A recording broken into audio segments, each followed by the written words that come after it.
જય સ્વામિનારાયણ. બ્રહ્મ સ્વરૂપ પ્રમુખ સ્વામી મહારાજ જીવન ચરિત્ર ભાગ 12. આજનું વાંચન. અક્ષરધામને એક અમર અંજલિ. આ અરસામાં સ્વામીશ્રીને ગોળી ગળતી વખતે જાગતી ઉબકાની સંવેદનાને નિવારવા હાથની નસ દ્વારા શરીરમાં દવા દાખલ કરવામાં આવતી, પરંતુ અમુક ગોળીઓ તો ગળવી જ પડે એમ હોવાથી સંતોએ ઉપાય રૂપે તારીખ 2/8ની રાત્રે પલંગ પર બિરાજેલા સ્વામીશ્રી સમક્ષ શાસ્ત્રીજી મહારાજની સુવર્ણ તુલાની વિડીયો શરૂ કરી. તે જોતાં સ્વામીશ્રી ગુરુચરિત્રોને નિરખવામાં એવા તો તલ્લીન થઈ ગયા કે મધ સાથે ભૂકો કરીને આપેલી બધી ગોળીઓ ક્યારે ગળા હેઠે ઉતરી ગઈ તેનો તેઓને પણ ખ્યાલ ન રહ્યો. આમ ગુરુના દર્શન માત્રથી સમાધિ સદ્રશ અવસ્થામાં સરી પડતા તેઓની ગુરુ ભક્તિના પ્રતીક રૂપે સર્જાયેલું દિલ્હીનું અક્ષરધામ આ સમયે પુનઃ વિશ્વના આકર્ષણનું કેન્દ્ર બની રહ્યું. આ વર્ષે જગપ્રસિદ્ધ સામયિક રીડર્સ ડાયજેસ્ટના જુલાઈ મહિનાના અંકમાં 21મી સદીની 7 અજાયબીઓ ચમકાવવામાં આવેલી તેમાં એકમાત્ર ભારતીય સ્થાપત્ય તરીકે અક્ષરધામને સમાવતા લખાયેલું તાજમહેલ ભારતીય સ્થાપત્યના નિર્વિવાદ ચેમ્પિયન તરીકે કહેવાતું હતું, પરંતુ હવે તે વર્તુળમાં એક નવા સ્પર્ધક તરીકે પ્રવેશ થયો છે. અક્ષરધામ મંદિર વિશ્વનું આ સૌથી મોટું હિન્દુ મંદિર સન 2005માં પૂર્ણ થયું છે, જેમાં હાથના ઘડેલા 234 સ્તંભો, ઇન્ડોર નૌકા વિહાર, 20,000 કરતાં વધુ શિલ્પો વગેરેનો સમાવેશ છે. હિન્દુ ધર્મગુરુ પ્રમુખ સ્વામી મહારાજ આ સમગ્ર પ્રકલ્પના મુખ્ય પ્રેરક બળ છે. અક્ષરધામની ફરતે આવેલા સરોવરમાં 151 પવિત્ર નદીઓના જળ સિંચવામાં આવ્યા છે. અક્ષરધામના નિર્માણમાં 1,20,00,000 માનવ કલાકોનો વિનિયોગ થયો છે. જો એક વ્યક્તિ અક્ષરધામ બાંધતી હોત તો તેને સન 650માં નિર્માણ કાર્ય શરૂ કર્યું હોત તો પણ આ બાંધકામ હજુ પૂરું થયું ન હોત, પરંતુ 11,000 કારીગરો અને સ્વયંસેવકોએ આ પૂર્ણ કરી દીધું. 10 માળ ઊંચી ઇમારતમાં આધાર રૂપે ક્યાંય કોન્ક્રીટ કે સ્ટીલ વાપરવામાં નથી આવ્યા. કુશળતાથી ઘડવામાં આવેલી ગુલાબી શિલાઓમાંથી તેનું એટલું સરસ નિર્માણ થયું છે કે 1000 વર્ષ પછી પણ લોકો તેને જોશે એવી આશા છે.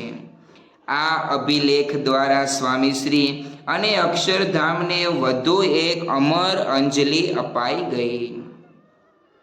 નહીં તજીએ આ કંઠી અમારી.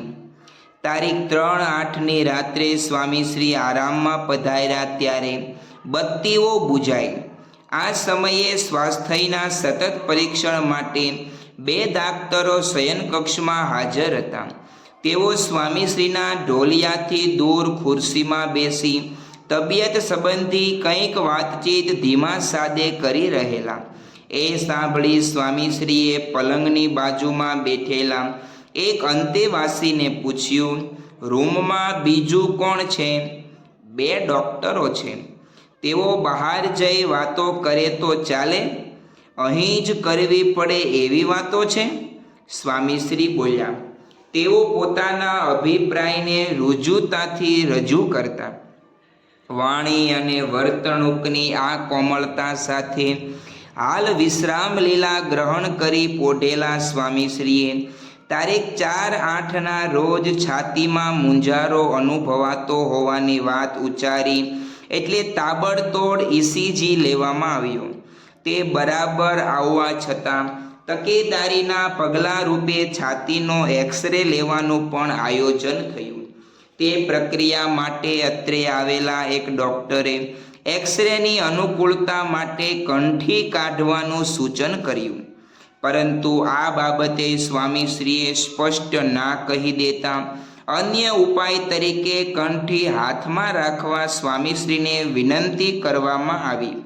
આ અંગે પણ તેઓ સંમત ન થતા છેવટે કંઠીને હડપચીએ ટેકવી તેનો બાકીનો ભાગ તેઓના મસ્તકે મૂકવામાં આવ્યો. સ્વામીશ્રીની આ દ્રઢતાએ પેલા આગંતુક તબીબને અચંબામાં મૂકી દીધા. દીન દુખિયાના દુખડા એ પલમાં નિવારે.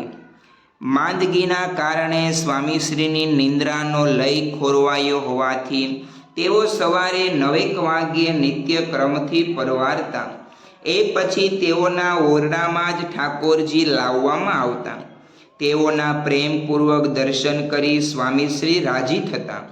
આ ક્રમ તારીખ 5/8ની સવારે પણ પૂરો થતા તેઓ સમક્ષ પૂજા પ્રસાદ મુકાયો.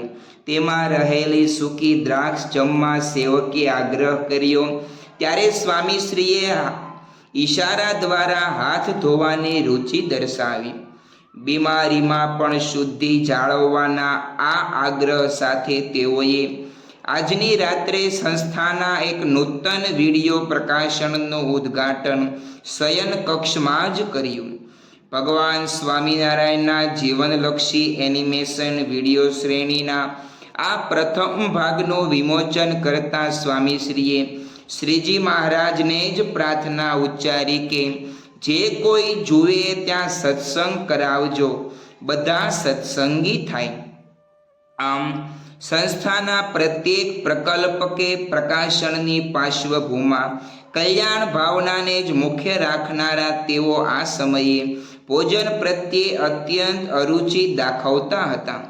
તેથી દિવસમાં 1-2 વખત તો તેઓને વિશેષ જમવાનો આગ્રહ થતો જ રહેતો. કોઈ કહેતું થોડુંક જમો, શરીર મજબૂત હોય તો રોગ ન આવે.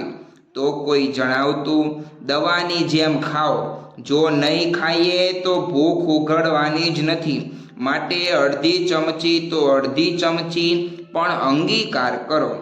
કેટલીક વાર કોઈ રમૂજ કરતું કે જે વ્યક્તિ ઘરડી થાય એને તો ખાવાની ઈચ્છા બહુ રહ્યા કરે. ડોસા રાત્રે ઉઠીને નાના છોકરાના દૂધ પી જાય અને તમારે ઊંધું છે, પણ તમારે વૃદ્ધાવસ્થાના ભાવ જણાવી ખાવા ઉપર જોર રાખવું. ડૉક્ટરો તો ક્યારેક મીઠો ઉપાલંબ પણ કરી દેતા કે જમો નહીં તો બાટલો ચડાવવો પડશે. આ સાંભળી સ્વામીશ્રી પણ મીઠી મજાકનો મમરો મૂકી દેતા કે આ તમે બાટલા ચડાવો છો એટલે તો ખવાતું નથી. આ રીતે લગભગ 8 દિન વીત્યા ત્યારે તેઓને કંઈક સુવાન વળતા તારીખ 7-8ના રોજ પૂરણપોળીની રસોઈ રાખવામાં આવી. આ દિવસે સૌના પ્રેમને વશ થઈ સ્વામીશ્રી પણ 3 કોળિયા જમતા આનંદનું વાતાવરણ ખડું થઈ ગયું. એમાં તારીખ 8/8નો દિવસ ભરતી લાવ્યો. આજ રોજ સ્વામીશ્રી વ્હીલચેરમાં બિરાજી શયનખંડમાંથી બેઠક ખંડમાં પધાર્યા. છેલ્લા 7 દિવસથી પથારી વશ રહેલા તેઓએ આજથી ધીમે ધીમે પત્રોના ઉત્તરો પાઠવવાનું પણ શરૂ કર્યું. તે ક્રમમાં ધંધુકાના હરિભક્ત શ્રી પિતાંબરભાઈ ચૌહાણની વિગત આવી. 70 વર્ષની ઉંમરના આ સત્સંગીનું 65% હૃદય નુકસાની વહોરી ચૂકેલું. આ સંજોગોમાં તબીબીઓએ બાયપાસ સર્જરી કરાવવાની તાકીદ કરી, પણ આ બાબતે નબળી આર્થિક સ્થિતિને કારણે ખચકાતા એ સત્સંગીએ સ્વામીશ્રીને ટપાલ લખેલી. તેનો ઉત્તર વાળતા સ્વામીશ્રીએ જણાવ્યું, ડૉક્ટર કહેતા હોય તો ઓપરેશન કરાવજો, રકમની ચિંતા ન કરશો, બધી વ્યવસ્થા થઈ જશે. આમ કહી તેઓએ આ અંગે અમદાવાદના ડૉક્ટર બાજડિયાને પણ ભલામણ કરી દેવા પરિચારકને સૂચના આપી. એ જ રીતે રાજુલાની એક વિધવા મહિલાના દીકરા માટે જૂનાગઢના સંસ્થાકીય છાત્રાલયમાં નિઃશુલ્ક રહેવા જમવાની વ્યવસ્થાના વિષયમાં સંતો દ્વારા વિનંતી આવી.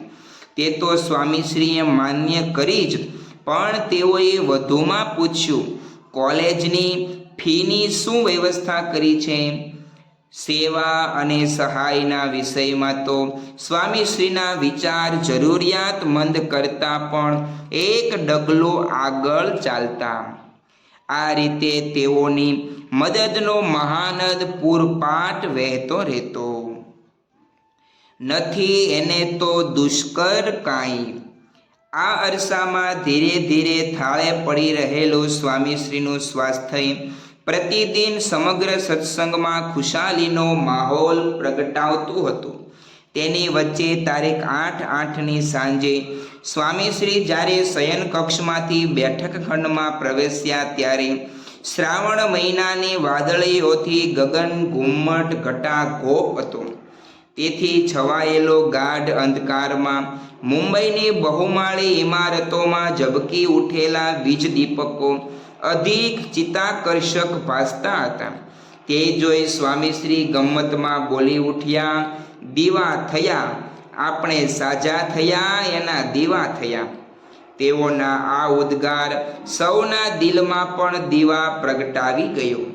તેના ઉજાસમાં પત્ર વ્યવહાર કરવા બિરાજેલા સ્વામીશ્રી સમક્ષ લોસ એન્જલસથી આવેલો એક ફેક્સ વંચાયો. તેના અનુસંધાનમાં સ્વામીશ્રીએ પરિચારકને પૂછ્યું, મંદિરની હાઇટ માટેનું હિયરિંગ એટલે કે ઊંચાઈ માટેની સુનાવણી ક્યારે છે? આવતીકાલે. વાત કરી દેજો કે એના માટે પ્રાર્થના કરીશું, સારી રીતે થઈ જાય અને સફળતા મળે. પણ એમાં વાત એવી છે કે નિર્ણાયક તરીકે બેસનારા 5 વ્યક્તિમાંથી 2 આપણી તરફેણમાં છે, જ્યારે 2 વિરોધમાં છે, 1 તટસ્થ છે. જો એક વ્યક્તિ આપણો પક્ષ લે તો જીતી જવાય. ભગવાન પ્રેરણા કરશે અને એની બુદ્ધિ સારી થાય. એ હા પાડે અને પહેલાં કરતાં પણ સારું થાય, સર્વાનુમતે થાય એવી પ્રાર્થના કરીશું. સ્વામીશ્રી ખૂબ જ મૃદુ સ્વરમાં બોલ્યા, પરંતુ તેણે ઠેઠ અમેરિકામાં પરચો પૂર્યો. તેથી જ તારીખ 9/8ના રોજ અત્રે ચિનો હિલ્સની સિટી કાઉન્સિલમાં જ્યારે અંતિમ નિર્ણયાત્મક કાર્યવાહી શરૂ થઈ ત્યારે 5માંથી 5 નિર્ણાયકોએ સંસ્થાની તરફેણ કરી. અત્યાર સુધી વિરોધ કરી રહેલા મેયરે પણ પરસભામાં કબૂલ્યું કે હું આ સભાખંડમાં પ્રવેશ્યો ત્યાં સુધી મારા મનમાં સંસ્થાની તરફેણમાં મત ન આપવો એવું દ્રઢ હતું. પરંતુ અહીં આવ્યા પછી મારા પૂર્વગ્રહો ઓગળી ગયા છે અને હું પણ તરફેણમાં મત આપું છું. સાચે જ સ્વામીશ્રીની પ્રાર્થનાએ રંગ રાખ્યો. તેથી 5 વિરુદ્ધ 0 મતથી સંસ્થાના પક્ષમાં નિર્ણય આવતા એલેના મંદિર અંગે જરૂરી ઊંચાઈની પરવાનગી મળી ગઈ. આમ સ્વામીશ્રીએ પથારીમાં સૂતા સૂતા પણ જે રીતે આ જંગ જીતાડી આપ્યો તે જોઈ તેઓના સામર્થ્યને વંદતા વધાવતા સૌ ગાઈ ઉઠ્યા. જે ધારે કરે ક્ષણ માઈ, નથી એને તો દુષ્કર કાંઈ. આવા તો અદ્ભુત કામ, ઘણી વાર કર્યા ઘણે ઠામ.